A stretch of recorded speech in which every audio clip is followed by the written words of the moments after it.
Additional కార్మికులు 3 నెలలుగా pending వేతనాలు ఉంది. వాటిలో భాగంగా ఈరోజు కడప నగరపాలక సంస్థ నందు భిక్షాటన కార్యక్రమం చేస్తూ ఉన్నాం. ఎందుకంటే మాకు గత్యంతరం లేక ఈరోజు 3 నెలలు అవుతున్నా కానీ కనీస వేతనాలు ఇవ్వకుండా, పెండింగ్లో ఉండే వేతనాలు ఇవ్వకుండా ఈరోజు మున్సిపల్ కార్మికుల్ని నడి రోడ్డును పడేసేదానికి ఉన్నత అధికారులు ప్రయత్నం చేస్తూ ఉన్నారు. 3 నెలలుగా జీతాలు ఇవ్వకుండా కనీసం ఆటో బాడిగలు కానీ లేని పరిస్థితుల్లో రేపు స్కూళ్ళు తెరుస్తున్నారు 12వ తారీఖున. కనీసం ఆ స్కూల్ ఫీజులు కానీ అవన్నీ కట్టుకునేదానికి కానీ ఈరోజు గత్యంతరం లేక అడుక్కుంటూ ఉంటాం మేము కడప కార్పొరేషన్ ఆఫీస్ చేత. కాబట్టి మాకు పెండింగ్లో ఉన్న వేతనాలు కోవిడ్ అడిషనల్ కార్మికులకి ఏ 3 నెలలు పెండింగ్లు ఉన్నాయో ఆ వేతనాలు ఇవ్వాలి.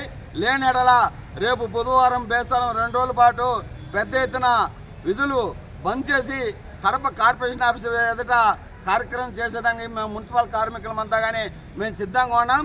ఇప్పటికైనా అధికారులు కమిషనర్లు గుర్తుపెట్టుకోవాలి. మున్సిపల్ కార్మికులు పెండింగ్ వేతన 5వ తేదీ ఇస్తామనేటు ఈరోజు 9 అవుతున్నా కానీ కనీసం 9వ తారీఖు అవుతున్నా ఇంతవరకు జీతాలు ఇవ్వకుండా ఇంకా సొల్లు మాటలు చెప్తా ఉన్నారు కమిషనర్ గారు. ఇది కరెక్ట్ అయిన పద్ధతి కాదు. తక్షణమే మున్సిపల్ కార్మికులకి ఈరోజు సాయంత్రం లాగా పెండింగ్ 3 నెలలు వేతనం ఇచ్చినట్టు, లేదంటే బుధవారం బేస్తారం 2 రోజుల పాటు మేము ఆందోళనకు పోయేదానికి సిద్ధంగా ఉన్నాం. అప్పటికి కాకపోతే అవసరమైతే సమ్మెలోకి పోయేదానికైనా మేము కోవిడ్ అడిషనల్ కార్మికులు అందరమే సమ్మెలోకి పోయేదానికి సిద్ధంగా ఉన్నాం.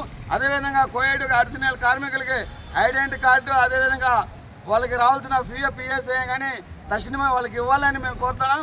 ఇది గుర్తుపెట్టుకొని కమిషనర్ గారు కానీ లేదంటే పాలకులు కానీ వీళ్ళందరూ కానీ గుర్తుపెట్టుకొని తక్షణమే పెండింగ్ వేతనాలు ఇవ్వాలని మేము సిఐటిగా డిమాండ్ చేస్తుంటే AP municipal workers and employees CITU జిల్లా ఉపాధ్యక్షుడు కంచిపాటి తిరుపాల్.